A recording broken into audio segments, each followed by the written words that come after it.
Dalawa pang stars magbabalik sa ABS-CBN. Nauna nang ipinakilala si James Reid sa Engrande na pagbabalik kapamilya. Ngayong araw naman ay ang actress TV host na si Maha Salvador.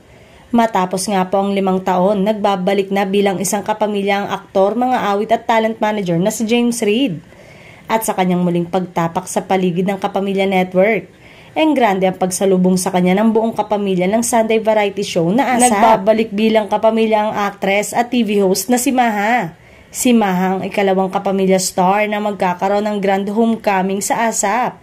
Na-announce nga ng Kapamilya Sunday Noontime Show sa live episode nila noong October 6 na may 4 na kapamilya stars ang bibigyan nila ng grand homecoming.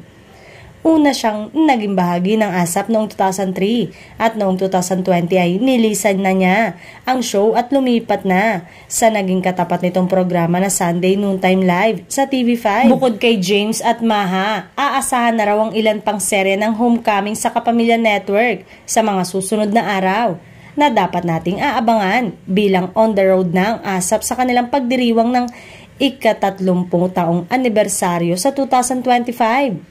Sino-sino pa nga kaya ang aasahan na magbabalik na dalawa pang kapamilya? May bago nga kaya na manggagaling sa ibang network?